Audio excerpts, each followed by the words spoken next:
nous nous écartons du chemin serait pas mort, le temps ne peut pas être économisé et placé sur un compte bancaire spécial pour être dépensé plus tard. Vous êtes seulement autorisé à le dépenser, sagement ou bêtement, mais vous devez en faire quelque chose. Vous pouvez en profiter ou vous pouvez le gaspiller. En tant que chrétiens responsables, nous devons apprendre à gérer notre agenda avec soin tout en protégeant notre liste de priorités. Il y a des personnes ou des situations qui voudront nous écarter de notre chemin. Jésus ne l'a pas permis. Lazare, son ami proche, tomba malade. Marie et Marthe, ses deux sœurs, envoyèrent dire à Jésus d'aller là où elles étaient car sa présence était urgente. Cependant, Jésus resta encore 2 jours à l'endroit où il se trouvait. Jean 11:6. Ils étaient en colère. Si vous aviez été ici, mon frère ne serait pas mort, se plaignent-ils en le voyant arriver. Jésus a délibérément retardé son arrivée. Il a gardé son propre agenda. Je respecte fermement leur époque. Il n'a pas permis aux autres de l'éloigner de son chemin. Il a sauvegardé sa liste de priorités.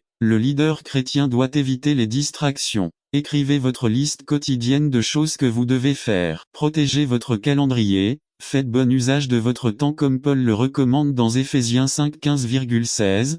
15 Faites donc attention à votre manière de marcher, non pas comme des insensés, mais comme des sages. 16 En utilisant au mieux votre temps, car les jours sont mauvais. 17 Ne soyez donc pas insensés, mais comprenez, quelle est la volonté du Seigneur. Horloge, ne marque pas les heures, voilà comment commence une chanson ancienne et bien connue. Cela semble aussi être la phrase que beaucoup expriment directement ou indirectement aujourd'hui. Je n'ai pas le temps. C'est la plainte de la plupart des gens. Tout semble indiquer que beaucoup ne disposent pas de suffisamment de temps. 365 jours par an, 7 jours sur 7 ou 24 heures sur 24 pour mener à bien leurs activités et leurs engagements. Ils commencent la journée et n'ont pas assez de temps pour se préparer et aller travailler. Dans le bus, nous voyons les femmes qui finissent de se peindre et de se coiffer. Dans les véhicules, nous avons observé les hommes finir d'ajuster leur cravate. Les gens marchent vite dans les rues, les conducteurs n'attendent pas que le feu passe au vert pour continuer, ils passent au rouge. Les mères courent littéralement avec leurs enfants le matin pour qu'ils arrivent à l'heure à l'école. Dans les entreprises, on demande tout hier. De combien de temps avons-nous vraiment? N'attendez pas qu'il soit trop tard. Devenez membre de la chaîne Today et bénéficiez de réconfort et de soutien dans les moments difficiles. Cliquez sur le lien dans la description de la vidéo. Mardi 9 avril 2024 page 4 1 jour 24 heures 7 jours 168 heures 30 jours 724 heures 356 jours 8760 heures, 525 600. 31 536 000 secondes de l'année. Je ne comprends toujours pas pourquoi il y a des gens qui disent qu'ils n'ont pas assez de temps pour pouvoir travaux sur la construction. Il peut être qu'ils n'ont description de la vidéo. Mardi 9 avril 2024 page 1 Nous sommes nés dans la bonne famille et avons le bon nom de famille. Peut-être qu'ils ont toujours dit que tu étais gentil et très joli. Si vous basez votre confiance sur votre apparence, le jour viendra où vous aurez des problèmes. Acquisition. Beaucoup de gens lient ce qu'ils sont à ce qu'ils ont. D'autres trouvent leur confiance dans les vêtements qu'ils portent. Quand notre confiance est placée dans les richesses, elle ne sert à rien. Proverbe 11:7 Le méchant meurt, et avec lui son espérance, son illusion de pouvoir meurt également. Nifk réalisation. Malheureusement, on nous a appris depuis l'enfance que notre valeur est liée à nos réalisations. Beaucoup tirent leur identité de leur travail. Je suis médecin, avocat, ingénieur, professionnel. Lorsque nos acquis commenceront à disparaître, notre confiance disparaîtra également. Philippiens 3 4-6 4 J'ai moi-même des raisons d'avoir une telle confiance. Si quelqu'un d'autre croit avoir des raisons de se fier aux efforts humains, moi encore plus. 5 Circoncis le 8e jour, des enfants d'Israël, de la tribu de Benjamin, un pur hébreu concernant l'interprétation de la loi, pharisien si quant au zèle, persécuteur de l'Église quant à la justice qu'exige la loi, impeccable. Je peux tout faire par Christ qui me fortifie en Christ. Philippiens 4 13 Je peux tout faire par Christ qui me fortifie.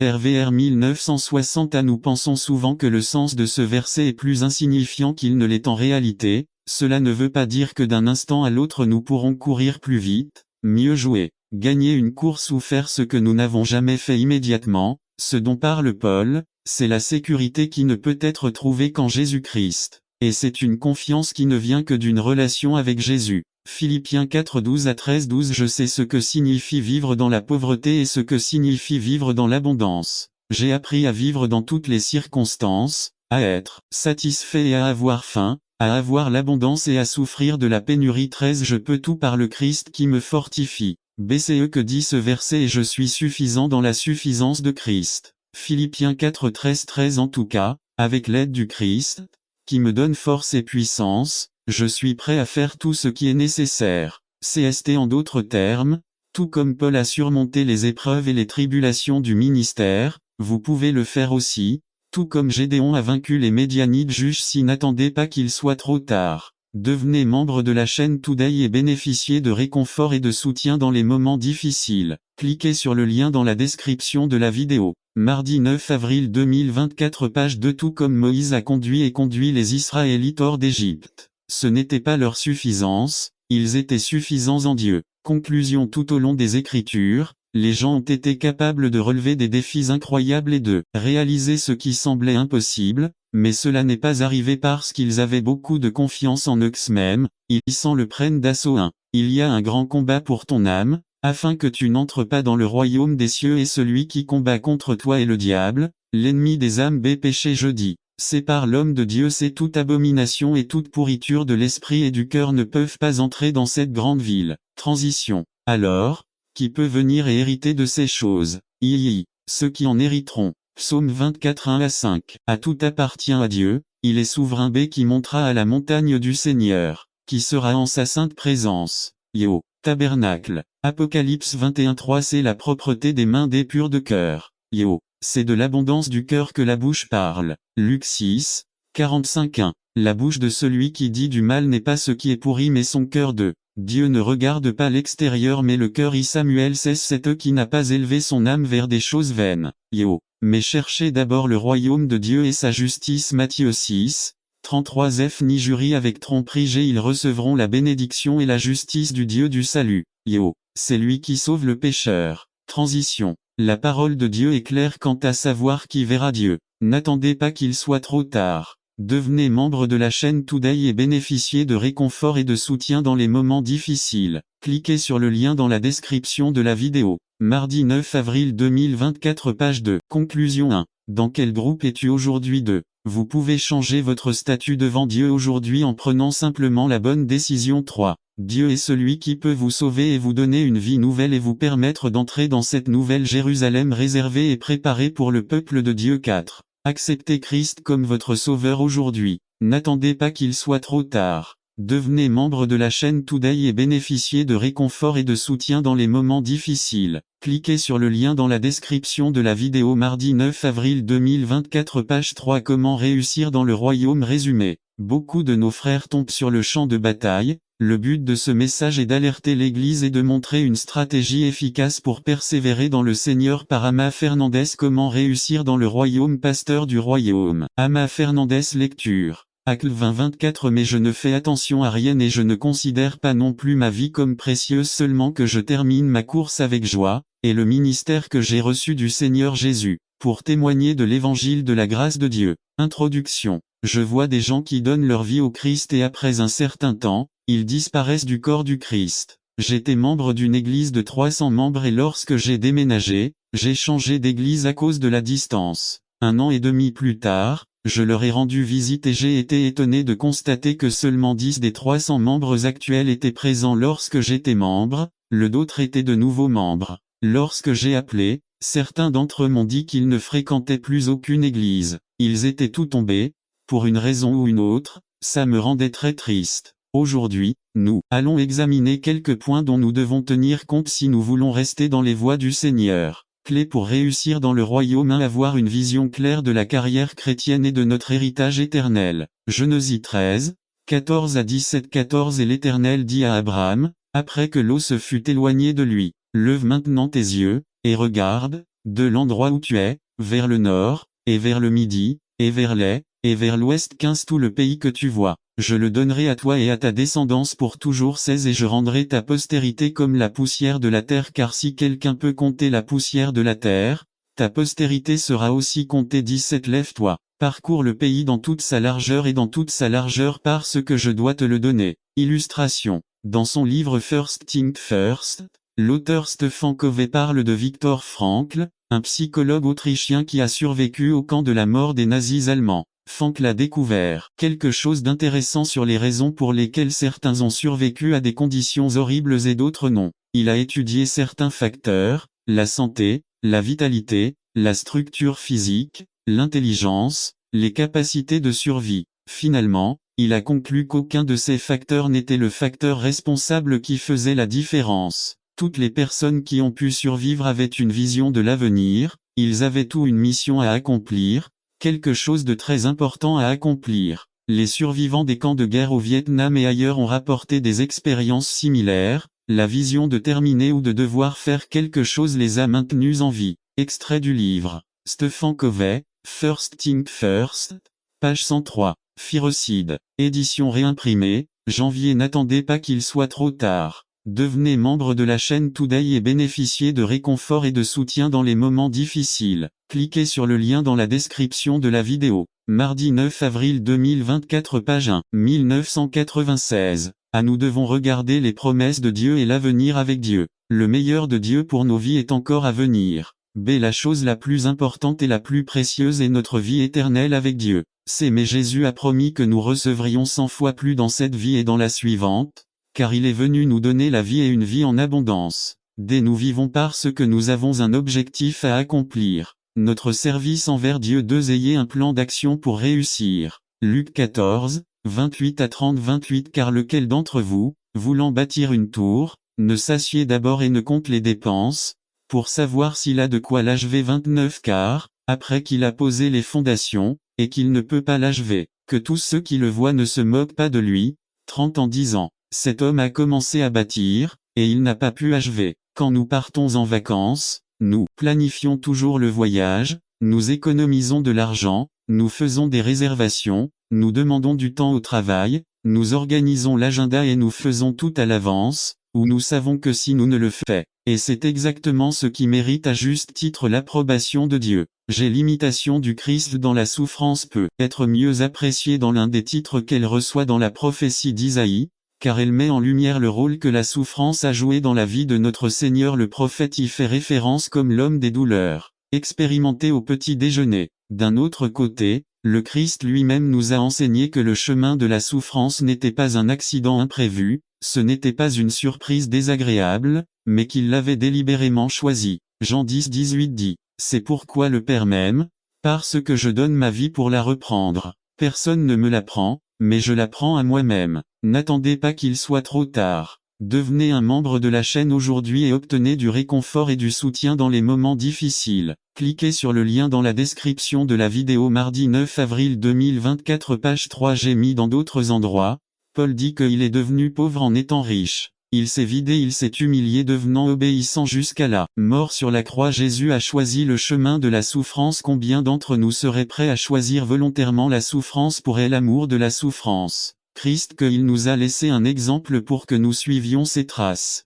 Souffrir pour le Christ ne consiste pas seulement à subir la persécution pour avoir prêché l'évangile quand nous essayons de vivre une vie consacrée au Seigneur, obéir à ses commandements à chaque occasion, c'est courant. Si vous priez publiquement à l'heure des repas, vous risquez d'être ridiculisé par vos pairs au point de découvrir que votre nourriture a disparu. En ne réussissant pas certaines réponses aux examens, en ne donnant pas de mordant et en n'effectuant pas une procédure importante, en résistant à un pot de vin ou à une autre pratique malhonnête, etc. Vous ferez face à l'une des oppositions les plus terribles, car vous irez contre ce que tout le monde fait. De même, le Christ a été confronté à de grandes injustices. La croix n'était que l'une des plus grandes. Personne n'a souffert plus que notre Seigneur lorsqu'il était ici sur terre. Voici quelques exemples. À sa naissance, Hérode voulait le tuer après avoir guéri un malade, ils l'accusèrent de violer le sabbat. Ses propres frères ne croyaient pas en lui. Après avoir guéri un homme possédé par un démon, ils se plaignirent de lui et il dut partir de là,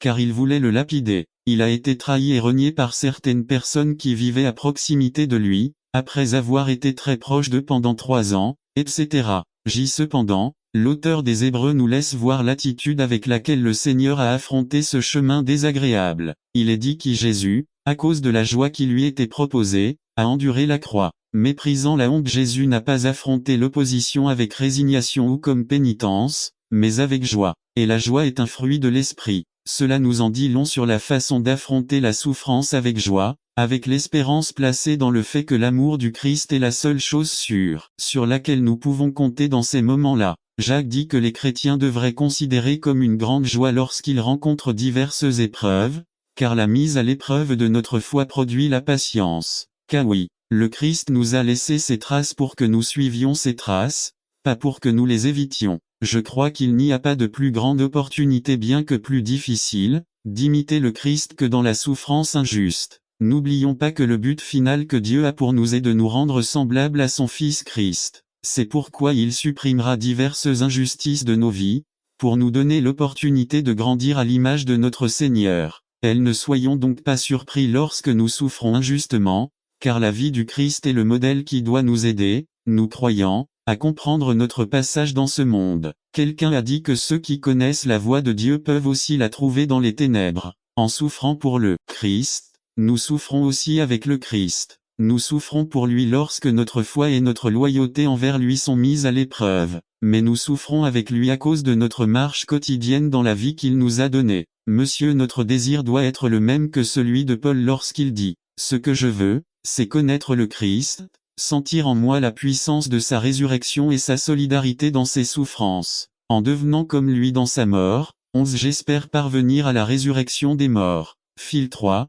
d'IDHHII. La souffrance nous permet de savoir ce qui est dans notre cœur, et nous donne ainsi l'opportunité de développer le caractère du Christ VSS 22,23-22 qui n'a commis aucun péché, et qui ne s'est pas trouvé de tromperie dans sa bouche 23 qui, lorsqu'il le maudissait, ne répondait pas par une malédiction. Lorsqu'il souffrait, il ne menaçait pas, mais il confiait la cause à celui qui juge équitablement. Quelqu'un a dit que traverser une tragédie, c'était comme entrer dans de l'eau bouillante. Si on y met une pomme de terre, elle va ramollir et devenir malléable pour prendre n'importe quelle forme. Mais si un œuf est pondu, n'attendez pas qu'il soit trop tard. Devenez membre de la chaîne Today et bénéficiez de réconfort et de soutien dans les moments difficiles. Cliquez sur le lien dans la description de la vidéo. Mardi 9 avril 2024 page 4 va devenir dure au point de se casser. Or, si vous êtes comme l'œuf, l'affliction vous rendra dur et insensible, plus fragile. Mais si elle ressemble à la pomme de terre, elle en ressortira douce et docile, malléable et adaptable. En d'autres termes, si nous parcourons le chemin de l'affliction avec la bonne attitude, nous pouvons développer les fruits de la patience, de la douceur, de la foi et de la maîtrise de soi. Cela peut paraître drôle, mais il faut demander à Dieu d'être comme une pomme de terre. Béocha 1, 3-9, Pierre nous donne une autre comparaison, tirée de la métallurgie. Les imperfections doivent bouillir pour pouvoir ressortir et purifier l'or. Et les relations sont un excellent pot à vapeur. Mais nous voulons que les amis, les femmes, les enfants et les frères dans la foi qui sont présanctifiés, il suffit de leur verser de l'eau chaude après la prédictutelle du révérend Felton, qui est maintenant avec le Seigneur. En mars de l'année prochaine, cette église fêtera ses 30 ans à cet endroit. Un événement formidable car beaucoup avant, frères Martinet ont essayé d'ouvrir des travaux ici et n'ont pas réussi. Cependant, Dieu a permis que cela perdure pendant toutes ces années.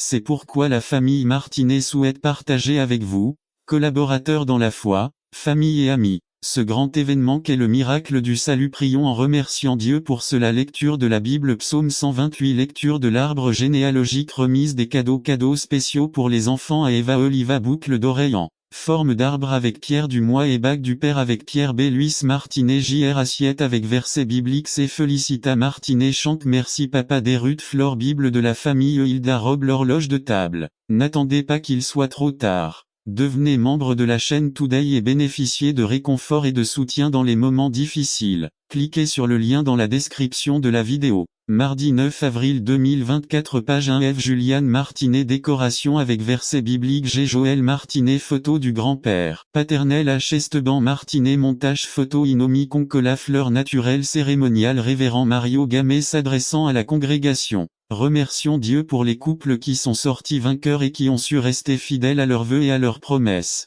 Et nos frères rêves, Luis Martinet et Alfonsa Martinet sont un exemple digne d'honneur, et nous participons avec eux à cette célébration et anniversaire de Boda de Ruby en tant que famille chrétienne. Certains trouveront peut-être étrange que l'on célèbre l'anniversaire d'une famille chrétienne, mais les frères Martinet ont toujours dit que c'est le Christ qui a fait d'eux un véritable mariage. Bien que les frères Martinet fêteront bientôt leurs 50 ans de mariage, le véritable anniversaire est celui où le Christ est entré dans le cœur du Scorpion et en a fait une nouvelle créature, le transformant en agneau. C'est pour moi un honneur de célébrer un événement aussi glorieux et capital. En ce 40e anniversaire de nos chers frères Luis et Alfonsa, nous célébrons avec joie ce glorieux événement. Frères, nous nous sommes réunis devant Dieu, l'Église et ses témoins, pour confirmer devant le Tout-Puissant la fidélité au vœu de mariage de notre frère Luis et de sa très digne épouse Alfonsa. Depuis près de 50 ans, ils sont restés fidèles à leurs vœux, ayant engagé leur foi et leur bonne volonté.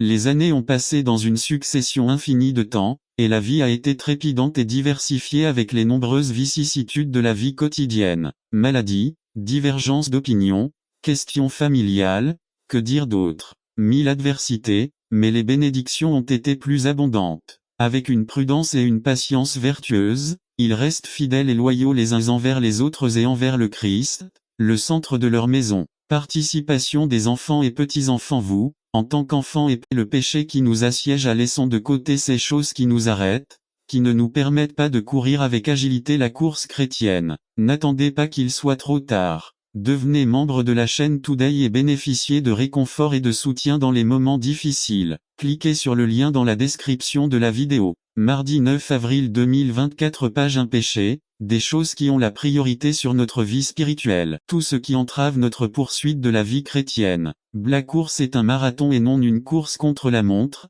La carrière chrétienne requiert de la résistance. Philippiens 3 13 à 14. 13 Frères, moi-même, je ne prétends pas l'avoir déjà atteint, mais je fais une chose, oubliant ce qui est en arrière et me tournant vers ce qui est en avant. 14 Je cours vers le but pour remporter le prix de la haute vocation de Dieu en Jésus-Christ. Rendez-vous 1995. La carrière chrétienne demande de la persévérance. Matthieu 10 22b Mais celui qui persévérera jusqu'à la fin sera sauvé. RVR 1960 Une chemin itinéraire trajectoire claire. Hébreux 12 Ainsi et courons avec persévérance dans la course qui nous est ouverte. À la route peut être difficile. Matthieu 7 13 à 14 13 Entrez par la porte étroite, car large est la porte et spacieux le chemin qui mène à la perdition, et beaucoup entrent par là. 14 Mais étroite est la porte, et difficile est le chemin qui mène à la vie, et peu de gens le trouvent. LSG Bleu chemin peut être long. Matthieu 24 12 à 13 12 Et parce que la méchanceté s'est multipliée, l'amour de beaucoup se refroidira. 13 Mais celui qui persévérera jusqu'à la fin sera sauvé. RVR 1960 Le chemin est clairement tracé. Jean 14 6 Si Jésus lui dit, je suis le chemin, la vérité et la vie. Nul ne vient au Père que par moi. RVR 1960 Yves le plus grand héros. Hébreux 12 2 à 2 Fixant nos yeux sur Jésus, l'auteur et le perfectionneur de la foi. Ne nous concentrons pas sur les choses périphériques immédiates, les distractions de la vie. Atteindre les petites choses. Le chrétien doit se concentrer exclusivement sur Jésus. Conclusion Il a été établi que Jésus-Christ est notre plus grande inspiration. Il a enduré tant de persécutions, d'opposition et de souffrances, et pourtant il a vaincu la mort. N'attendez pas qu'il soit trop tard. Devenez membre de la chaîne Today et bénéficiez de réconfort et de soutien dans les moments difficiles. Cliquez sur le lien dans la description de la vidéo. Tu après 09 20 24. Page 2 Hébreux 12 2 Puesto los ojo en Jésus, el autor y consumador de la fe, el cual por el gozo puesto delante de el sufrió la cruz, menospreciando el oprobio, y se sentó à la diestra del trono de Dieu. Il faut alors se poser la question: quelle était la joie qui lui était proposée? La réponse est vous l'étiez. Vous avez été l'inspiration de Jésus pour qu'il quitte le ciel et vienne sur terre pour mourir d'une mort humiliante sur une croix. Si vous étiez vraiment son inspiration, ne pensez-vous pas qu'il devrait être le vôtre? N'attendez pas qu'il soit trop tard. Devenez membre de la chaîne Today et bénéficiez de réconfort et de soutien dans les moments difficiles. Cliquez sur le lien dans la description de la vidéo. Mardi 9 avril 2024. Page 3 3 Exigences pour une vie abondante résumée. Sans aucun doute, vivre une vie satisfaisante ou ce qu'est une bonne vie exige un prix à payer. Il est certain qu'une vie abondante nécessite un prix à payer, non pas en argent, mais en volonté. Par Augusto Rodriguez 3 Exigences pour une vie abondante d'été 10 à 22 Introduction. Un dicton courant dit que rien dans la vie n'est bon marché. Autrement dit, tout ce que nous voulons avoir a un prix à payer. Sans aucun doute, Vivre une vie satisfaisante ou ce qu'est une bonne vie exige également un prix à payer. Cela pourrait bien être un travail dur, des sacrifices personnels et peut-être même de nombreuses années sans prendre de vacances. De la même manière, la vie abondante offerte par le Seigneur Jésus-Christ avait aussi un prix, la mort de Jésus, et pour notre part il y a aussi un prix que nous devons payer. Ce passage nous montre les conditions requises pour une vie abondante. Aujourd'hui, je veux vous parler de 3 exigences pour une vie abondante. 1. Débarrassez-vous de tout ce qui est païen dans votre cœur. 10-16. Païen, littéralement une personne qui possède ou vénère de nombreux dieux. Cela fait également référence à l'idolâtrie, qui consiste à donner à quelque chose ou à quelqu'un la place qui appartient à Dieu. Expliquez le verset. C'est une expression qui illustre l'élimination du pécheur. Mais cela nous parle aussi de nous engager envers le Seigneur. Rappelons que la circoncision était un signe d'alliance avec Dieu. Application. Cela signifie susciter la bénédiction de Dieu. Vous devez comprendre que Dieu veut vous bénir, mais votre cœur est rempli de tellement de choses qu'il n'y a pas de place pour Dieu. Par conséquent, débarrassez-vous de tout ce qui empêche la bénédiction de Dieu dans votre vie, comme l'amertume, le ressentiment, la jalousie, l'envie, le ressentiment, etc. 2. Vivez dans la crainte du Seigneur. 10-20-21. Crainte du Seigneur. Cela ne signifie pas vivre dans la peur, et encore moins avoir peur de Dieu. La crainte du Seigneur est plutôt un respect respectueux que nous lui portons parce que nous reconnaissons sa grandeur et sa puissance. Présentez le passage. Craignez le Seigneur. C'est honorer le Seigneur avec nos attitudes et notre tempérament. Et serre-le. Servir le Seigneur est un signe de l'honorer. Nous le servons lorsque nous servons dans l'Église, lorsque nous obéissons à sa volonté, lorsque nous adorons avec le cœur. Attendez-le.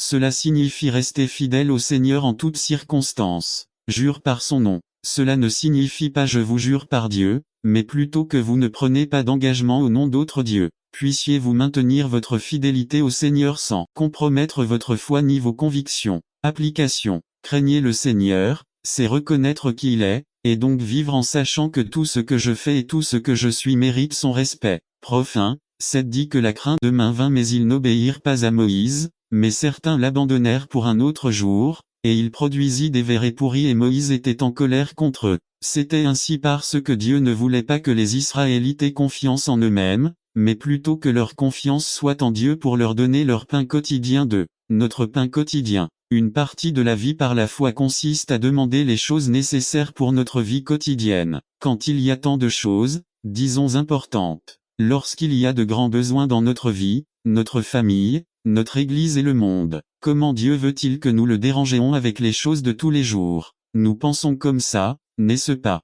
Mais Dieu veut tout. Dieu a promis de prendre notre fardeau comme si c'était son propre fardeau, il suffit de le demander. N'attendez pas qu'il soit trop tard. Devenez membre de la chaîne Today et bénéficiez de réconfort et de soutien dans les moments difficiles. Cliquez sur le lien dans la description de la vidéo mardi 9 avril 2024 page 1. C'est une chose difficile, n'est-ce pas? Parfois, nous oublions que Dieu ne dira pas « assez », c'est assez. Vous avez demandé votre limite pour l'instant. Tu m'as demandé de te soigner il y a 2 jours, et maintenant je ne vais pas te répondre avant un moment. Dieu n'est pas comme ça. Regardez ce que Jésus nous dit un chapitre plus loin, dans Matthieu 7,7. Demandez, et il vous sera donné. Cherchez et vous trouverez, frappez, et on vous ouvrira. 8 Car celui qui demande reçoit et celui qui cherche trouve et à celui qui frappe, on ouvrira. 9 Quel homme parmi vous à qui, si son fils demande du pain, lui donnera-t-il une pierre? 10 Et s'il demande un poisson, lui donnera-t-il un serpent? 11 Si donc, étant méchant, vous savez donner de bonnes choses à vos enfants, combien plus votre Père qui est aux cieux donnera-t-il de bonnes choses à ceux qui les lui demandent? Il faut demander des choses de notre quotidien ainsi que des cas exceptionnels. Dieu veut nous répondre, et il veut les réaliser, il suffit de le demander. Demandez-lui. N'attendez pas qu'il soit trop tard. Devenez membre de la chaîne Today et bénéficiez de réconfort et de soutien dans les moments difficiles. Cliquez sur le lien dans la description de la vidéo. Mardi 9 avril 2024 page 2 numéro 2 Your Kingdom comme résumé partie 2 de la série par Jason Noble leçon 2 Matthieu 6, dit que votre royaume vienne, que ta volonté soit faite sur la terre comme au ciel. 1. Son royaume Votre royaume viendra. Lorsqu'on parle du royaume de Dieu, on peut parler de plusieurs choses. Par exemple, lorsque Jésus a dit, Mt 6:33 Mais cherchez d'abord le royaume de Dieu et sa justice, et toutes ces choses vous seront données par surcroît. Cela signifie que les chrétiens doivent regarder vers le ciel, ou se concentrer sur les choses d'en haut célestes et pas terrestres. Une autre signification est, Colossiens 13 qui nous a délivrés de la puissance des ténèbres et nous a transférés dans le royaume de son Fils bien-aimé. Notez qu'il est écrit transféré, cela vient du passé. Bien sûr, nous ne sommes plus au paradis, n'est-ce pas? Alors, que signifie cette signification? Cela signifie que notre nom est transféré dans le livre de la vie, c'est-à-dire que nous sommes déjà des citoyens, il nous suffit d'y arriver. Je pense qu'il fait référence à ce royaume, parce qu'il dit que sa reine vient, c'est-à-dire que même si elle n'est pas là maintenant, elle vient, et nous pouvons le voir. Jésus n'a pas encore établi son royaume. Nous attendons le jour qui accomplira la promesse de Apocalypse 11:15. Et le 7e ange sonna de la trompette, et il y eut de fortes voix dans le ciel, disant, les royaumes du monde sont devenus les royaumes de notre Seigneur et de son Christ et il régnera pour toujours et à jamais. Sa venue finale lorsque ce monde sera transformé selon son plan parfait, quand le diable sera jugé et jeté dans l'étang de feu. Savez-vous que le diable n'est pas en enfer? 1 Pierre 5, 8. Soyez modérés et soyez vigilants car votre adversaire le diable, comme un lion rugissant, se promène, cherchant qui il dévorera. Job 1, 7 Et l'Éternel dit à Satan, d'où viens-tu? Et Satan répondit à Jéhovah, en disant, faire le tour de la terre et la parcourir de. Jésus à Gethsémani a prié pour que la volonté de Dieu soit faite, que ta volonté soit faite, sa volonté dont n'attendez pas qu'il soit trop tard. Devenez membre de la chaîne aujourd'hui et obtenez du réconfort et du soutien dans les moments difficiles. Cliquez sur le lien dans la description de la vidéo. 9 mars, avril 2024 page 1 Nous devons être d'accord avec sa volonté. Et il y a sa volonté écrite volonté et sa volonté personnelle pour nos vies. Quand c'est écrit dans sa parole c'est sa volonté écrite Je vous donne un exemple. Partagez Jésus si Dieu me veut 3. Sa perfection comme au ciel, donc aussi sur terre. Imaginez si la terre serait comme le ciel. Savez-vous qu'au ciel tout se passe exactement selon la volonté de Dieu? Mais ici, nous pouvons être en dehors de la volonté de Dieu. Et cela ne veut pas dire en dehors du plan de Dieu. Parce que Dieu a vu le début et la fin. Rien n'est une surprise. Mais nous avons le libre arbitre. Nous pouvons choisir Dieu ou Satan. Jésus dit que nous devons prier pour que nous soyons dans la volonté de Dieu comme ici si nous étions au ciel maintenant. N'attendez pas qu'il soit trop tard. Devenez membre de la chaîne Today et bénéficiez de réconfort et de soutien dans les moments difficiles. Cliquez sur le lien dans la description de la vidéo. Mardi 9 avril 2024 page 2 Le pouvoir du langage résumé. Ce que vous dites a le pouvoir de construire ou de détruire. Apprenons à parler pour être bénis. Les 10 cours de langue différents. Par Samuel Malaf Sujet. Le pouvoir de la langue record biblique. Proverbe 18, 20 à 24 Luc 6, 45 Introduction. Saviez-vous que chaque mot qui sort de votre bouche a un tel pouvoir qu'avec lui vous pouvez apporter bénédiction ou malédiction? Vous pouvez construire ou détruire. Saviez-vous également que chaque mot qui sort de votre bouche reflète clairement ce qui se trouve dans votre cœur? Comment parlez-vous à vos enfants, votre conjoint, votre mère et votre père, vos frères et sœurs? J'ai été déçu par une paire de Nike lors d'une visite que j'ai effectuée avec Elina, ma femme, à Séoul, en Corée du Sud, où s'est déroulée la Coupe du Monde il y a quelques années.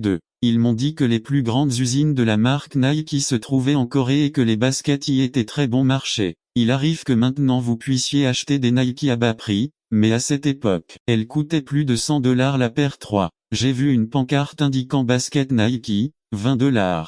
Ah, j'ai dit à Elina, voici ma chance d'acheter une paire de Nike. Ils étaient très jolis. Je les ai portés dans l'avion pour rentrer en Californie pour que tout le monde puisse voir que je portais des Nike 4. Ils étaient blancs avec des rayures vertes, très attrayants. Ils ont attiré beaucoup d'attention. Il m'est arrivé que moins d'un mois après les avoir utilisés, j'ai remarqué qu'ils étaient tout crus d'un côté. Oh, mes fameuses Nike, quelle douleur 5. J'ai découvert que mes Nike étaient fausses. Quelle victoire durement gagnée. J'avais en fait perdu $20,006.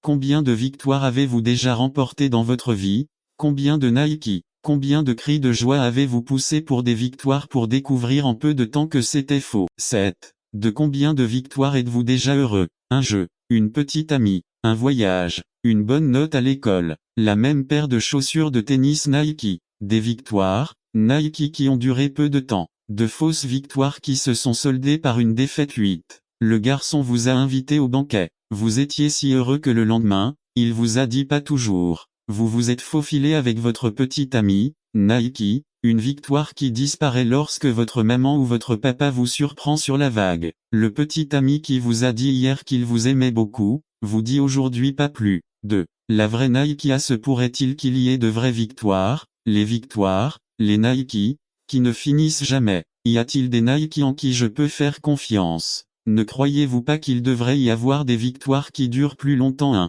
Je veux vous dire qu'ils existent. Vous pouvez être propriétaire de Nike. Vous pouvez obtenir de vraies victoires. Comme, ne fermez pas vos oreilles maintenant, car si vous les fermez, vous continuerez à vous battre pour de fausses victoires, qui ne durent pas longtemps. Écoutez maintenant, 1 Jean 5:4-5. Car tout ce qui est né de Dieu triomphe du monde et c'est la victoire Nike qui a vaincu le monde notre foi. Qui est celui qui a vaincu Nike le monde, sinon celui qui croit que Jésus est le Fils de Dieu. 2. Les vraies victoires, nos victoires, les vrais Nike viennent de Dieu. C'est une victoire complète et éclatante. Il n'y a pas de procès ni de discussion, même avec un arbitre car nous pensons qu'ils ont mal agi. N'attendez pas qu'il soit trop tard. Devenez membre de la chaîne Today et bénéficiez de réconfort et de soutien dans les moments difficiles. Il dit que sa parole rend les simples sages. L'un des domaines dans lesquels nous avons besoin de la sagesse de Dieu pour prendre des décisions est celui du travail. Concernant le travail, il y a beaucoup de décisions à prendre et parfois nous ne sommes pas très judicieux dans les prises. Certains méprisent le travail au point de dire, regardez si le travail n'est pas quelque chose de terrible qu'ils doivent même vous payer pour le faire. D'autres, de leur côté, idolâtrent le travail au point de tout sacrifier pour lui. En tant que chrétien, il est important de comprendre comment Dieu veut que nous pensions et agissions en matière de travail. Nous pouvons définir le travail comme cet effort mental ou physique visant à accomplir le commandement de Dieu de gouverner la terre, que nous recevions un salaire ou non. Aujourd'hui, nous allons parler de 4 vérités bibliques concernant le travail qui peuvent nous aider à prendre de meilleures décisions à ce sujet. Le travail est une bénédiction. Qui a inventé le travail? Est-ce peut-être l'invention d'une société capitaliste obsédée par l'accumulation de richesses? Est-ce une malédiction qui est tombée sur l'humanité à travers la chute? La Bible, comme pour tout le reste, a des réponses à ce sujet et nous devons les connaître. Beaucoup de gens croient que le travail est venu à l'humanité comme une malédiction pour être tombé dans le péché. Esta Heidi se deriva de une mala interprétation de Génésis 3, 17-19 que 10. À l'ombre le dijo, por cuanto le hiciste caso a tu mujer, y comiste del árbol del que te prohibí comer, maldita sera la tierra por ta faute. Avec un travail pénible, tu en mangeras tous les jours de ta vie. La terre produira pour toi des chardons et des épines, et tu mangeras des herbes sauvages. Vous gagnerez votre pain à la sueur de votre front, jusqu'à ce que vous retourniez au même pays d'où vous avez été tiré. Car tu es poussière, et tu retourneras à la poussière. N'attendez pas qu'il soit trop tard. Devenez membre de la chaîne Today et bénéficiez de réconfort et de soutien dans les moments difficiles. Cliquez sur le lien dans la description de la vidéo mardi 9 avril 2024 page incertain. En lisant les mots à la sueur de ton visage tu mangeras du pain jusqu'à ton retour sur terre. Pense qu'à cette époque le travail était institué comme une sorte de punition ou de conséquence du péché. Mais ces paroles ne veulent pas dire qu'avant la chute il n'y avait pas de travail, mais plutôt que le travail, activité instituée par Dieu dès la création et avant la chute, deviendrait compliqué et difficile parce que la terre était sous la malédiction du péché. Nous ne pouvons en aucun cas conclure qu'aujourd'hui nous travaillons à cause du péché. En fait, la Bible nous montre que l'ouvrier par excellence est Dieu lui-même. G1. Dieu n'est pas une personne paresseuse et désobligeante. Jésus a dit, « Mon Père travaille jusqu'à présent » Jean 5:17. La Bible nous montre également clairement que Dieu a mis Adam, son image, au travail dans le jardin d'Éden, G 2:15. L'Éternel Dieu prit l'homme et le mit dans le jardin d'Éden pour le cultiver et en prendre soin.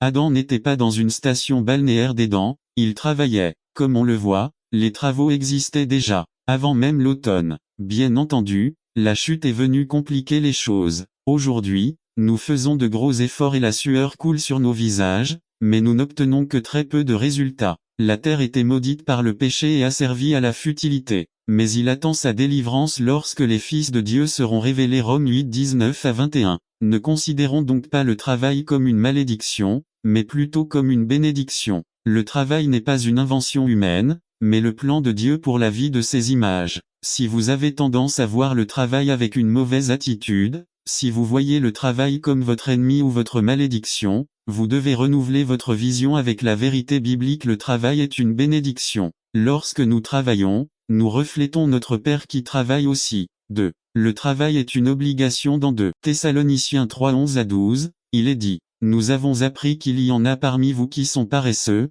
qui ne travaillent à rien et qui ne s'occupent que de ce qui ne leur importe pas. Nous ordonnons et exhortons ces personnes dans le Seigneur Jésus-Christ à se mettre tranquillement au travail pour gagner leur vie. » Il y a eu un problème à Thessalonique. Le problème était que certains membres de la congrégation vivaient dans le désordre. Que faisaient-ils? Ayant la capacité physique et mentale de le faire, ils ne travaillaient pas. Ce n'est pas qu'ils ne pouvaient pas travailler, mais ils ne voulaient pas le faire. L'apôtre exhorte les paresseux et soulève le devoir de travailler. Paul dit que la solution est que en travaillant tranquillement, ils mangent leur propre pain. Et de là vient la fameuse phrase si souvent évoquée. Si quelqu'un ne veut pas travailler, ne mange pas non plus. Pour tous ceux qui ont la capacité physique et mentale de le faire, le travail n'est pas une option. Le travail est un devoir, c'est une obligation. Rappelez-vous, nous parlons de travail, qu'il soit volontaire ou rémunéré. Grâce au travail, nous parvenons à dominer la terre et à gagner notre vie. Dans une autre épître, Paul va jusqu'à dire que celui qui ne prend pas soin de son peuple est pire qu'un incroyant. Il a même renié la foi en refusant de subvenir à ses besoins. 1 Thm 5:8.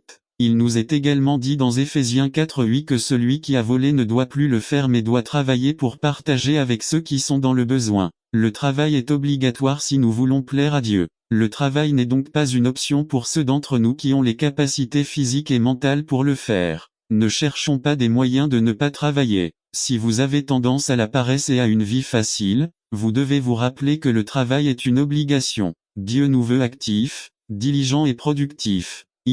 Le travail n'est pas la vie. N'attendez pas qu'il soit trop tard. Devenez membre de la chaîne Today et bénéficiez de réconfort et de soutien dans les moments difficiles. Cliquez sur le lien dans la description de la vidéo. Mardi 9 avril 2024 page 2. Pour certains le problème n'est pas la paresse, mais la place qu'ils accordent au travail. Certains d'entre nous ont du mal à faire passer le travail avant tout. Nous en faisons la raison, le but et le sens de la vie. Il y a des gens pour qui le travail, qu'il soit rémunéré ou non, est la vie. Ils le mettent au-dessus de Dieu, de la famille et de l'Église, de la santé, etc.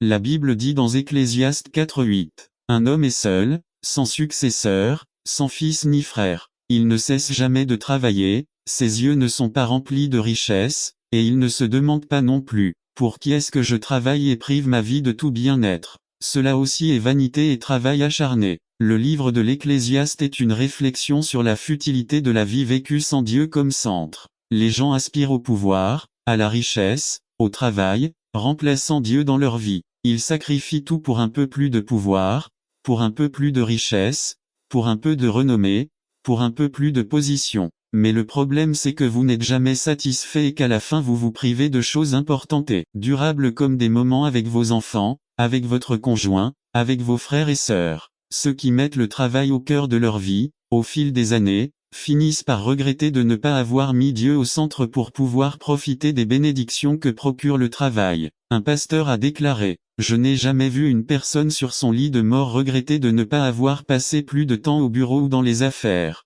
Ce que j'ai toujours constaté, c'est que les gens regrettent de ne pas avoir passé plus de temps avec leurs enfants, avec leurs conjoints ou de ne pas avoir consacré plus de temps au service de leurs voisins. Le travail n'est pas la vie. Le travail est une bénédiction, c'est une obligation, mais ce n'est pas la raison de vivre. Cet endroit appartient à Dieu. Le mettre au centre est la seule façon pour nous de pouvoir profiter du fruit de nos efforts, car nous le ferons avec sagesse et pour sa gloire. Le travail est un acte d'adoration. Lorsque nous pensons au travail, nous réfléchissons à la manière dont il répond à nos besoins matériels, qu'ils soient personnels ou ceux des autres, mais nous ne pensons jamais au travail comme quelque chose de spirituel, c'est-à-dire quelque chose qui a à voir avec la gloire de Dieu. C'est un acte d'adoration. Dans Colossiens 3 2224, il est dit, « Serviteurs, obéissez en toutes choses à vos maîtres sur terre, non pas pour plaire aux hommes, mais avec sincérité de cœur, dans la crainte du Seigneur. Et quoi que vous fassiez, faites-le de tout cœur, comme en travaillant pour le Seigneur et non pour les hommes, sachant que du Seigneur vous recevrez la récompense de l'héritage. » C'est le Christ Seigneur que vous servez. Le Seigneur dit à ceux d'entre nous qui travaillent que nous devons le faire pour lui plaire et non pour plaire aux hommes, que nous devons travailler comme pour le Seigneur et pas seulement pour les hommes et que lorsque nous travaillons, nous servons le Christ. Réalisez-vous que cette perspective peut révolutionner votre vie professionnelle. Cette perspective vous dit de ne pas travailler pendant 15 jours, mais d'honorer Dieu. Ne travaillez pas pour rendre votre patron heureux, mais pour plaire à Dieu. Que, lorsque vous faites un travail pour l'entreprise dans laquelle vous travaillez pour Christ. Quelle que soit votre profession légale bien sûr, que vous changiez des canalisations ou répariez des ordinateurs, que vous changiez des couches ou vendiez des objets, que vous instruisiez des enfants ou ramassiez des ordures, que vous gériez le personnel d'une entreprise ou que vous laviez et repassiez, lorsque vous travaillez, vous pouvez glorifier Dieu avec ce que vous faites. Au-delà du salaire, quelle que soit la popularité de votre travail, combien il peut être monotone et fatigant, rappelez-vous vous êtes un serviteur du Christ. Vous adorez Dieu en travaillant. Conclusion: n'attendez pas qu'il soit trop tard. Devenez membre de la chaîne Today et bénéficiez de réconfort et de soutien dans les moments difficiles. Cliquez sur le lien dans la description de la vidéo. Mardi 9 avril 2024 page 3. Comme c'est quelque chose de si quotidien et qui nous appartient tellement, nous sommes très vulnérables à prendre des décisions stupides concernant le travail. Mais le commencement de la sagesse est la crainte du Seigneur. C'est prendre au sérieux l'œuvre de Jésus dans nos cœurs et se soumettre à sa parole. Commencez à voir votre vie professionnelle du point de vue de Dieu. Commencez à être sage dans vos décisions concernant le travail. Si vous avez une mauvaise attitude envers le travail, rappelez-vous que Dieu vous l'a donné comme une bénédiction. Si tu te vois tenté par la paresse, rappelez-vous que Dieu nous dit que le travail est une obligation. Si vous faites du travail votre priorité dans la vie et, en fait, vous définissez votre vie par votre travail, à tel point que vous sacrifiez d'autres aspects plus importants, rappelez-vous que Dieu vous dit que le travail n'est pas la vie. Il y a des choses plus importantes que le travail. Si vous pensez que votre métier manque de dignité, si vous pensez que laver et repasser n'ont aucun mérite, rappelez-vous qu'avec votre travail vous servez le Christ et vous adorez Dieu. Quelle attitude aurez-vous demain, lundi, lorsque vous vous réveillerez après une semaine bien remplie de travail? Quelle décision prendrez-vous concernant comment, quand, où et pourquoi travailler? Par la grâce de Dieu, vous pouvez vous réveiller reconnaissant envers Dieu pour la bénédiction du travail, avec la joie de remplir votre devoir devant Dieu, en remettant le travail à sa juste place sous la seigneurie de Dieu et avec la joie d'aller au-delà du salaire et fatigue, servir le seul qui mérite toute votre adoration. N'attendez pas qu'il soit trop tard. Devenez membre de la chaîne Today et bénéficiez de réconfort et de soutien dans les moments difficiles. Cliquez sur le lien dans la description de la vidéo. Mardi 9 avril 2024 page 4. Le père du prodigue résumé. On parle toujours du fils prodigue, mais qu'en est-il du père de ce fils? Par Cray Benet, le pape du prodigue LC 15, 11 à 24. Le pourvoyant de la famille, le maître de la maison, se rendra compte de la manière dont nous avons subvenu aux besoins de notre famille à Tim 5. Lui, si quelqu'un ne prend pas soin de son peuple, et surtout de ceux de sa maison, il a renié la foi et est pire qu'un incrédule. Nourriture, vêtements, abri, protection, conseil, motivation, amour, etc. La mère et les enfants souffrent lorsque le père n'est pas responsable. 2. Fournir un héritage à ses enfants. Prof 13, 22. Un homme bon laissera un héritage aux enfants de ses enfants, mais ce que possède un pécheur est réservé aux justes. Héritage physique et spirituel, l'aîné a reçu une double part. Le plus jeune savait qu'un héritage l'attendait aussi. Quel genre d'héritage préparez-vous pour vos enfants? Proverbe 22:1. Une bonne réputation vaut mieux que de grandes richesses et pour être apprécié, plus que l'argent et l'or, il ne devrait pas arriver qu'un jeune homme ait honte d'indiquer qui est son père. Il a reconnu le droit de son fils de choisir son propre voie. Quand vous devenez adulte, vous devez laisser vos enfants prendre leurs propres décisions, pas la règle. Pour les enfants et adolescents au temps de la Bible, on était reconnu comme homme qu'à 30 voire 40 ans. Au fur et à mesure qu'il grandissait, son père accepta de lui donner son héritage et lui permit de sortir, même dans le mauvais chemin. N'attendez pas qu'il soit trop tard. Devenez membre de la chaîne Today et bénéficiez de réconfort et de soutien dans les moments difficiles. Cliquez sur le lien dans la description de la vidéo. Mardi 9 avril 2024 page 1. Nous avons besoin de la sagesse de Dieu et de la maîtrise de soi pour ne pas contrôler la vie de nos enfants qui sont plus âgés et qui ont quitté la maison. Malgré tout, Le père doit assurer à son fils qu'il existe un moyen de sortir de son erreur. Il ou elle doit savoir qu'il ou elle peut rentrer chez lui. Nous ne parlons pas de coutume, mais nous parlons d'être de nouvelles créatures avec une nouvelle vie. IV. Le prêtre chef spirituel de la famille guide la famille dans les choses spirituelles. Isa 38, 19. Celui qui vit, c'est celui qui te remercie, comme je le fais maintenant. Le Père fait connaître ta fidélité à ses enfants pour donner un bon exemple. Le fils prodigue, lorsqu'il revint à lui, se souvint de son père et savait qu'il l'aimait et qu'il l'accepterait à nouveau. V. L'intercesseur familial au temps biblique. Les parents offraient des sacrifices pour la famille. Job priait chaque jour pour ses enfants. Aujourd'hui, c'est encore le devoir du père d'intercéder pour ses enfants. Lorsque le fils prodigue rentra chez lui, il trouva son père attendant lui. V. Son père avait la foi que son fils allait se repentir et revenir. Vos enfants sont-ils inquiets que leur père prie pour eux? Si il n'a pas réussi le procès ni condamné son fils, le fils est rentré à la maison avec un esprit contrit. Il s'est repenti et il n'était pas nécessaire de le gronder ou de le frapper, il l'a serré dans ses bras. V. Nous avons besoin de parents compatissants qui savent montrer de l'amour à leurs enfants. Pas seulement cracher des paroles creuses. Il était reconnaissant que son fils soit revenu. Il a organisé une fête pour montrer sa gratitude et son amour. Il l'a restauré comme un fils, pas comme un esclave vieilli. Il a aimé ses enfants également. La blague de Mario HDZ. Il n'a pas accordé de faveur particulière à l'un plus qu'à l'autre. N'attendez pas qu'il soit trop tard. Il était ennemi de la croix parce qu'il ne la prenait pas au sérieux. C'était de mauvais témoignages. B. Notre mort au péché et notre nouvelle vie en Christ doivent être vues clairement. N'attendez pas qu'il soit trop tard. Devenez membre de la chaîne Today et bénéficiez de réconfort et de soutien dans les moments difficiles. Cliquez sur le lien dans la description de la vidéo. Mardi 9 avril 2024, page 2. Sachant cela, que notre vieil homme a été crucifié avec lui, afin que le corps du péché soit détruit, afin que nous ne servions plus le péché. Romains 6:6-2. Leur fin sera la destruction. A le mot perdition, perte éternelle, identique à Jean 3:16. B. Ces gens n'avaient vraiment pas le salut. Sa vie l'a prouvé. C'est l'exemple de l'arbre. Matthieu 7, 15-20. Tout arbre qui ne porte pas de bons fruits est coupé et jeté au feu. Ainsi, c'est à leurs fruits que vous les reconnaîtrez. Matthieu 7, 19-23. Votre Dieu et votre ventre. A le mot ventre, appétit ou désir.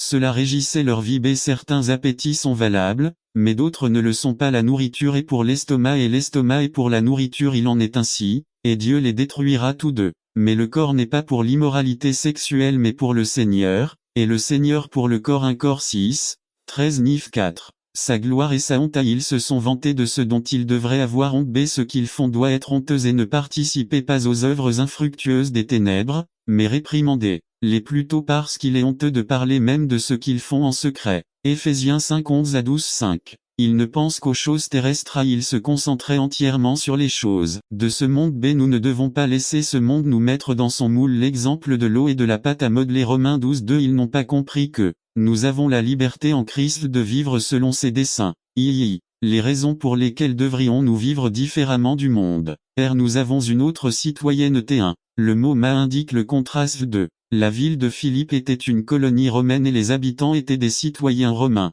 Ils connaissaient très bien les avantages et les responsabilités de la citoyenneté romaine. N'attendez pas qu'il soit trop tard. Devenez membre de la chaîne Today et bénéficiez de réconfort et de soutien dans les moments difficiles. Cliquez sur le lien dans la description de la vidéo. Mardi 9 avril 2024, page 3.3. Notre citoyenneté est au ciel et nous avons la responsabilité de représenter notre Seigneur Jésus-Christ et son évangile. L'exemple d'un Mexicain qui va vivre en Chine. 4. En tant qu'étranger, nous devons s'abstenir des désirs charnels. Bien-aimés, je vous supplie en tant qu'étranger et pèlerin, de vous abstenir des désirs charnels qui combattent l'âme. Pierre 2, 11. Représenter Christ. Nous sommes donc des ambassadeurs au nom de Christ. 2 Corinthiens 5, 20 AB. Nous avons une autre espérance. 1. Jésus-Christ reviendra pour nous. Nous sommes dans une situation temporaire. 2. Jésus-Christ va changer nos corps. Nous avons des corps temporaires. La bataille que Pablo a ressentie et que nous ressentons est réelle, mais il y a de l'espoir. Romains 7, 22-25. 3. Un jour, nous verrons que cela valait la peine de vivre pour Christ dans ce monde. Exemple d'une goutte d'eau comparée à une mer pleine d'eau. Dans ce monde-ci, nous avons la liberté en Christ de vivre selon ses desseins. IV. Application. Une formule pour déterminer ce qui est bon et ce qui est mauvais. Tout m'est permis, mais tout n'est pas pour mon bien. Corinthiens 6, 12. À question numéro 1. Est-ce pour mon bien physique, spirituel et intellectuel tout m'est permis, mais je ne laisserai rien me dominer. Corinthiens 6:12b. Question numéro 2. Me placez-vous sous votre domination? C'est pourquoi, si mon alimentation fait tomber mon frère, je ne mangerai jamais de viande, afin de ne pas le faire tomber dans le péché. Corinthiens 8:13. Question numéro 3. Est-ce que cela m'amène à blesser les autres? En conclusion, que vous mangiez, buviez ou fassiez autre chose, faites tout pour la gloire de Dieu. Corinthiens 10:31. N'attendez pas qu'il soit trop tard. Devenez membre de la chaîne Today et bénéficiez de réconfort et de soutien dans les moments difficiles. Cliquez sur le lien dans la description de la vidéo. Mardi 9 avril 2024, page 4. Question numéro 4. Est-ce que cela glorifie Dieu? 2 Pierre 2:18-22 lu dans la version populaire. Retournons-nous à notre vomi comme des chiens, ou jouons-nous dans la boue comme des cochons? Nous avons la liberté en Christ de vivre selon ses desseins. N'attendez pas qu'il soit trop tard. Devenez membre de la chaîne Today et bénéficiez de réconfort et de soutien dans les moments difficiles. Cliquez sur le lien dans la description de la vidéo. Mardi 9 avril 2024, page 5. Le grand sacrifice résumé. Un voyage de la Genèse à l'Apocalypse, voyant la comparaison entre les sacrifices et le grand sacrifice du Christ. Par Brian Smith. Église biblique Nouvelle Naissance. Brian Smith, 2 mars 2003. Le grand sacrifice. Introduction. Aujourd'hui, nous célébrerons la Sainte Seine et nous nous souviendrons de la mort du Christ à notre place. Nous savons que c'est un commandement du Christ pour nous, et qu'il symbolise le corps et le sang du Christ, mais comprenons-nous vraiment pourquoi nous le célébrons? Quelles sont les racines de cette célébration? Qu'est-ce que tout cela a à voir avec le système sacrificiel de l'Ancien Testament? Si nous voulons comprendre profondément tout ce que cela signifie, nous devons revenir au début et voir qu'avant la chute de l'homme, Dieu avait un plan pour nous apporter le salut. Ce plan commence à être vu dans le livre de la Genèse dans la Bible, et continue à être vu jusqu'à ce que nous atteignions le livre de l'Apocalypse. Aujourd'hui, nous ferons un voyage éclair à travers l'histoire biblique, en faisant quelques arrêts à des passages clés. Alors attachez vos ceintures. Un verset clé. Le lendemain, Jean vit Jésus venir à lui et dit: Voici l'agneau de Dieu qui ôte le péché du monde. Jean 1:29. Prière. L'auteur John F. Walvoord dit ceci: les sacrifices de l'Ancien Testament sont clairement destinés à être un aperçu ou un type du sacrifice du Christ.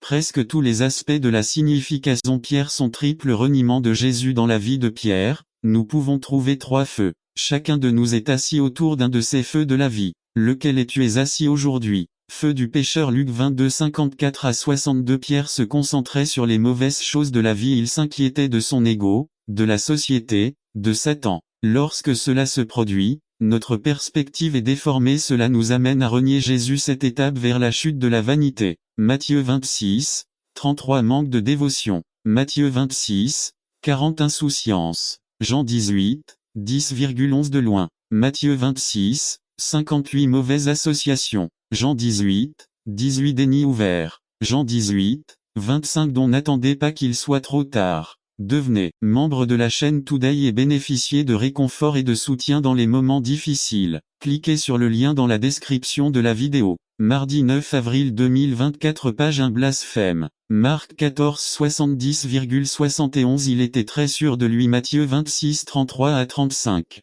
Cela peut nous arriver à tout moment. Cela se produit lorsque les gens autour de nous nous traitent de chrétiens mûrs, de leaders spirituels ou d'exemples de vie chrétienne pratique. Cela peut aussi nous arriver après une grande expérience spirituelle. 2 Cor 12:10. Il a sous-estimé la pression du monde. Il a agi comme un fou. Je ne sais pas ce que vous dites. Il a juré comme pour dire: Dieu m'est témoin. La 3e fois il a maudit. Progressiste. Déni. La parnomée signifie nier absolument qu'on ait une quelconque relation avec une personne. Pedro avait atteint le point de se mêler au monde. Il était dans la cour de la maison du grand prêtre. Église de mauvaise compagnie pour passer inaperçu à son moment de vérité de sa vie. Les 3 démentis ont été effectués vers 3h-5h du matin. Jésus le regarda avec un regard correcteur. Direction et réflexion. Et Pierre sortit et pleura amèrement. Larmes d'opportunité. Combien de fois avons-nous ressenti ce regard de Jésus? Illustration. L'échec est la porte dérobée du succès. Certaines personnes célèbres ont été déclarées par des experts comme des ratés. Alberto Einstein a été déclaré échec en mathématiques.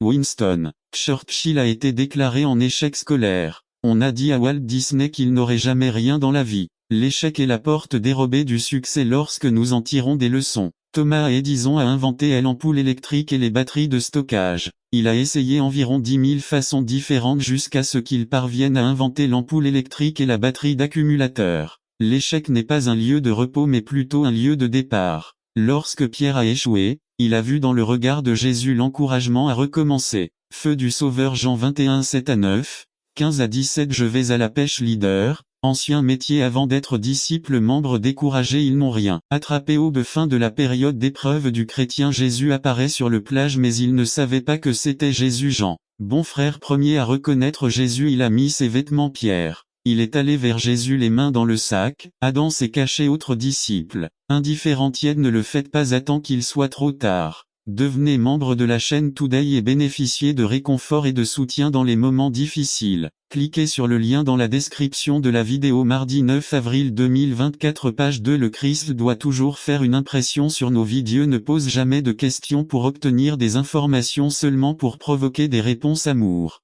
Philo vs Amour Agapao Jésus demande en utilisant la forme Agapao excellente forme d'amour qui vient de la dévotion et Pierre répond avec philo émotion, amour affectif ou qui professe à un simple ami la première fois. Jésus se réfère à ceci à l'une de ses options les autres disciples ou son bateau et ses engins de pêche, instruments qui lui servaient à gagner sa vie. La troisième fois, Jésus prend la forme Philéo et Pierre, comprenant la situation, répond. Il a omis le oui et a eu recours à l'œil qui voit tout, capable de lire les pensées les plus intimes de sa vie. Tu sais que je t'aime il n'y a plus aucune arrogance dans sa réponse. Feu de Pentecôte acte 2-3 Pierre brûle dans le feu des langues divisées feu divisé en plusieurs petites langues qui reposent ensuite sur chaque membre de l'assemblée. Ce n'étaient pas des flammes de feu, mais plutôt du feu. Bien qu'il soit resté sur les croyants pendant une courte période, leur effet a duré tout au long de la vie des fidèles chrétiens qui ont reçu les. Lorsque nous obéissons au Seigneur et que nous sommes au bon endroit, nous sommes imprégnés de sa puissance 30 ans plus tard. 1 Pierre humble et fidèle écrit 2 Pierre 1, 5-11. L'Agjans est utilisé pour souligner l'origine divine de l'héritage. Le don est dû à la bonté de Dieu et non à un mérite inhérent à la personne. Cette étape vers l'exaltation vertu excellence morale connaissance compréhension pratique des voies et des plans de Dieu maîtrise de soi face à nos appétits et ou passions patience ferme persévérance face à l'adversité la plus dure pitié, humilité, gentillesse antidote au risque d'être pharisien affection fraternelle amour pour les frères amour type agape n'attendez pas qu'il soit trop tard. Devenez membre de la chaîne Today et bénéficiez de réconfort et de soutien dans les moments difficiles. Cliquez sur le lien dans la description de la vidéo. Mardi 9 avril 2024 page 3 3 autres leçons résumées. Paul nous donne 3 autres leçons dans le livre des Philippiens. Si nous suivons les conseils de Dieu, nous vivrons une vie abondante. Par Brian Smith Église biblique Nouvelle Naissance Brian Smith 13 avril 2003 3 leçons supplémentaires Philippiens 4 8-23 3 leçons supplémentaires Introduction. Nous terminons déjà ce grand livre de l'apôtre Paul aux Philippiens. C'est un livre plein de leçons pratiques pour nos vies chrétiennes. Maintenant, dans les derniers versets de ce livre, nous verrons 3 autres leçons très pratiques pour notre application. Comme toutes les autres leçons que nous avons vues, si nous les suivons, nous vivrons une vie plus abondante. Comme toute autre chose dans la vie, si nous suivons les instructions, nous réussissons beaucoup mieux. Si nous ne les caractéristiques du glorieux évangile n'attendez pas qu'il soit trop tard. Devenez membre de la chaîne Today et bénéficiez de réconfort et de soutien dans les moments difficiles. Cliquez sur le lien dans la description de la vidéo. 9 mars, avril 2024 page 3-2. L'évangile ruine la sagesse du monde. C'est le contraire de la pensée humaine 1, 19-21 car il est écrit, je détruirai la sagesse des sages, et je rejetterai l'intelligence des intelligents. Où est le sage? Où est le scribe? Où est le débatteur de cet âge? Dieu n'a-t-il pas rendu folle la sagesse du monde? Car puisque dans la sagesse de Dieu le monde n'a pas connu Dieu par la sagesse la sienne, il a plu à Dieu de sauver les croyants par la folie de la prédication. Dans Isaïe, le Seigneur dit mes pensées ne sont pas vos pensées. L'évangile paraît faible, insensé, simple, mais il est plus sage que la sagesse des hommes. Aujourd'hui plus que jamais, la responsabilité que nous avons d'écouter et d'obéir à la voix de Dieu pour donner un sens à nos vies est entourée de nombreuses voix qui rivalisent pour attirer notre attention. Plus que jamais, nous sommes entourés de dizaines de philosophies, d'idées qui nous disent comment comprendre ou comment vivre ce monde. L'Évangile ridiculise chacune de ces philosophies, c'est sagesse et cela veut dire que la clé pour comprendre la vie et tout ce qui m'arrive ne se trouve dans aucun manuel philosophie, sociologie, psychologie, etc. biologie, etc. dans aucun médium, dans les étoiles, dans aucun thérapeute, ni même dans aucun pasteur, ni dans les années d'expérience de vie de quiconque, mais dans le message de l'Évangile que nous trouvons dans les pages de la Bible, même si cela semble absurde. Application 1. Quelle est votre véritable attitude envers le message évangélique de la croix? Vous y allez à la recherche de réponses aux questions de la vie quotidienne. Votre façon de comprendre ce qui vous arrive est-elle saturée de connaissances des Écritures? La parole de Dieu est-elle vraiment une lampe qui éclaire vos pas chaque jour?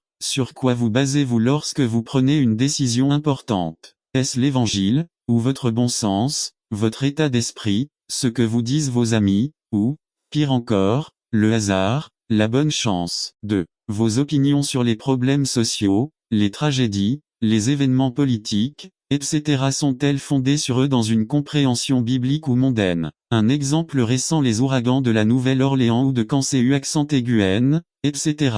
Raison, malchance, fatalisme. Mais que pensez-vous de la version chrétienne? Jugement particulier de Dieu pour être des centres de péché et de perdition. Luc 13, 1 à propos des Galiléens dont Pilate avait mêlé le sang à leur sacrifice. Ou ces 18 sur qui la tour est tombée à Siloé et les a tués. Pensez-vous que ces Galiléens, parce qu'ils ont souffert de telles choses, étaient plus pécheurs que tous les Galiléens? 3. Je vous dis, non, mais si vous ne vous repentez pas, vous périrez tout également. Dieu nous garde. La puissance de l'Amérique déterminera tous les événements majeurs sur le globe terrestre. Jim Oaglan, au Féro de Washington Post, 21 août 1991, PA 23, 3. Il n'y a aucun candidat ou potentiel dans notre avenir immédiat, ni aucune puissance qui soit égale ou compétente aux États-Unis. Écrit par Charles Crotamé, dans son article « The Lonely Superpotential », de New Republic, 29 juillet 1992, page 23, 4. Yassir Arafat intitule l'Amérique la nouvelle Rome parce que l'ancienne Rome était une terre invincible superpotentielle de ces siècles, et l'Amérique est désormais numéro 1. Je crois que ce concept de séparation de l'État et de l'Église était un concept arbitraire issu de l'imagination d'un incroyant. Mais c'est Jésus qui a dit, « Donnez à César ce que j'ai ». Maintenant à Dieu appartient à Dieu. Nous pouvons clairement voir à travers les longues années de l'histoire que chaque fois que l'Église et l'État se réunissent, le résultat est la persécution et la récrimination. C'est incroyant, mais de celui qui donne la foi, de celui qui ressuscite ceux qui sont morts dans les crimes et les péchés par l'esprit de vie qui est en lui. 4. Le magazine Liberta continue en disant, si les chrétiens s'unissaient, nous réaliserions n'importe quoi. Nous aurions à 14. Je crois qu'il faut voir les paroles de Paul et de Pierre tomber comme un nuage d'eau froide sur quelqu'un assis au soleil de midi. Regardons ce qu'il dit: soumettez-vous aux autorités publiques. Dieu a établi toutes les autorités. Se rebeller contre l'autorité, c'est se rebeller contre Dieu. Les politiciens sont des serviteurs de Dieu. Vous devez payer vos impôts et aussi donner honneur au gouvernement. C'est Paul Seymour, celui qui connaissait bien l'histoire d'Israël et, comme tout juif, attendait et cherchait le jour où il pourrait se débarrasser du joug de Rome. Et Pierre avait vu le gouvernement romain et les dirigeants d'Israël crucifier Jésus. Cela amène plusieurs questions à l'esprit. Chaque gouverneur, maire et président est-il nommé par Dieu? Faut-il suivre les mauvaises lois? Que fait-on des gouverneurs corrompus? 1. C'est l'autorité établie par Dieu. Cela ne veut pas dire que Dieu veut que chaque personne qui prend une position politique soit celle qui y sert. Hitler 2. Saddam Yéhi. Beaucoup de ceux qui Deutéronome 6, 4 et 9 dit, écoute, Israël, l'Éternel notre Dieu, l'Éternel est un, et tu aimeras le Seigneur ton Dieu de tout ton cœur, de toute ton âme et de toutes tes forces. Et ces paroles que je vous commande aujourd'hui doivent rester dans votre cœur et vous les répéterez à vos enfants, et vous en parlerez, assis dans votre maison, et en marchant sur le chemin, et quand vous vous coucherez, et quand vous vous levez, et tu les liras comme un signe sur ta main, et ils seront une façade entre tes yeux et tu les écriras sur les poteaux de ta maison et sur tes portes. Dans Matthieu 18, 10 et 14, il nous parle de l'importance des enfants. Veillez à ne mépriser aucun de ces petits. Parce que je vous le dis, ces anges au ciel voient toujours le visage de mon Père qui est au ciel. Ce n'est pas la volonté de notre Père qui est aux cieux qu'un de ces petits soit perdu. Conformément à la pratique de l'Église du Christ, nous consacrerons cet enfant à Dieu. Nous reconnaissons la souveraineté de notre Seigneur Jésus-Christ. Nous confessons que sur nos vies et sur celles de nos enfants,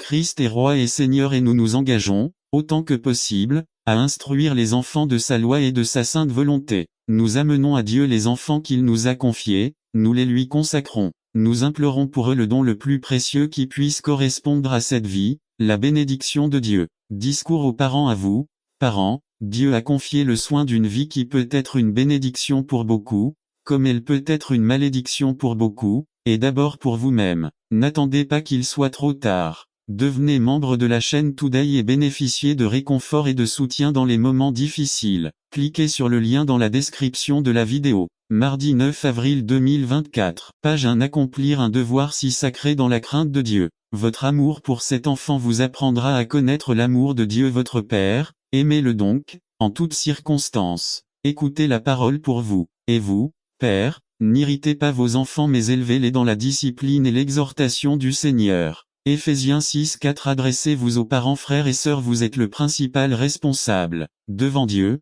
devant qui vous amenez cet enfant à se consacrer, je vous exhorte. Vivez une vie chrétienne devant votre enfant afin qu'il apprenne ce que signifie être un vrai chrétien. Faites de tous ceux qui dépendaient de son règne ont été influencés de la même manière. 4. Ils sont devenus ingrats, ils ont consacré leur temps à d'autres choses qui sont devenues une priorité dans leur vie, à d'autres dieux. Application. Dieu a fait prospérer des millions de personnes, et beaucoup ne sont plus sur leur chemin parce qu'ils suivent les richesses de ce monde et ont oublié les richesses spirituelles. Dieu a fait prospérer des millions de personnes et beaucoup ne le servent plus avec simplicité, humilité et gratitude, parce qu'ils sont trop occupés à leur prospérité. Les moments difficiles nous poussent vers Dieu mais les bons moments peuvent nous permettre de nous sentir autonomes et satisfaits. En d'autres termes, ils peuvent rendre l'homme fier et indépendant, ce qui est tout le contraire de l'humilité et de la confiance en Dieu. Veillons à ne pas tomber dans les pièges trompeurs de l'ennemi, servons Jéhovah à tout moment, en grande ou en petite quantité, ne devenons pas ingrats.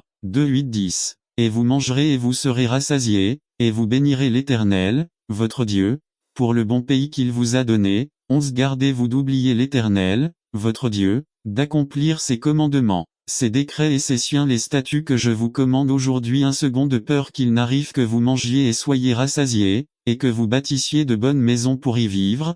13. Et que vos troupeaux et vos brebis n'augmentent, que votre argent et votre or ne se multiplient, et que tout ce que vous avez augmente. 14. Et que votre cœur soit fier, et que vous oubliez l'Éternel, votre Dieu, qui vous a fait sortir du pays d'Égypte, de la maison de servitude. 15. Qui vous a fait traverser un désert grand et terrible, plein de serpents ardents, de scorpions et de soif, où il n'y avait pas d'eau, et il vous a apporté de l'eau du rocher du rocher. N'attendez pas qu'il soit trop tard. Devenez membre de la chaîne Today et bénéficiez de réconfort et de soutien dans les moments difficiles. Cliquez sur le lien dans la description de la vidéo. Mardi 9 avril 2024. Page 1. Silex 16 qui vous a nourri de manne dans le désert, nourriture que vos pères n'avaient pas connue, vous affligeant et vous éprouvant, afin de vous faire du bien à la fin. 17 et 10 en ton cœur. Ma puissance et la force de ma main m'ont apporté cette richesse. 18 Mais souvenez-vous de l'Éternel, votre Dieu, car il vous donne le pouvoir d'acquérir des richesses. Se demanderait-on s'il n'a pas été un traître,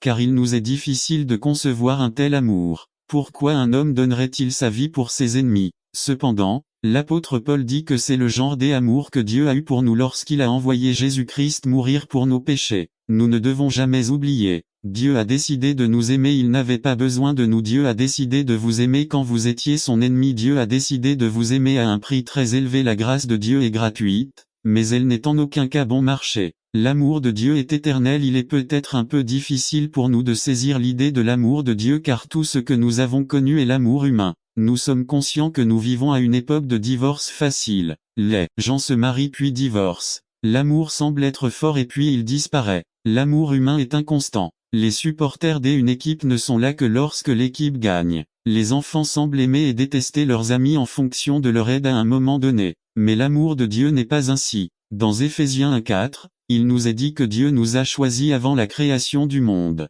L'amour de Dieu pour nous a commencé avant notre naissance et s'étendra tout au long de l'éternité. Paul déclare sans hésitation. Romains 8:35, 37 à 39. Quand Dieu aime, ce n'est pas pour un instant. L'amour de Dieu ne diminue ni ne fluctue pour ceux qui sont ses enfants. La plupart d'entre nous qui avons des enfants le comprennent. Nos enfants peuvent faire des choses que nous n'aimons pas, mais malgré cela, nous continuons à les aimer. De même, mais d'une manière bien plus grande, Dieu nous aime d'une manière qui ne change pas. L'amour de Dieu est constant, éternel et sûr. Lorsque nous sommes enfants de Dieu par la foi en Jésus-Christ, nous n'avons pas à craindre que Dieu change son amour pour nous. Conclusion: si Dieu nous aime de cette façon, nous devrions l'aimer aussi. Comme tous les autres attributs de Dieu, l'amour de Dieu devrait nous mettre à genoux pour le louer. Si nous comprenons ce que Dieu a fait en Christ, nous serons capables de tout pour trouver cet amour. Il n'est pas possible de connaître l'amour de Dieu et de rester dans une attitude d'orgueil devant lui. Si vous comprenez le grand amour du Père pour vous, vous courez vers lui à bras ouverts. Il a fourni un chemin de pardon et de vie. Celui qui comprendra recevra le cadeau. J.I. Packer ajoute.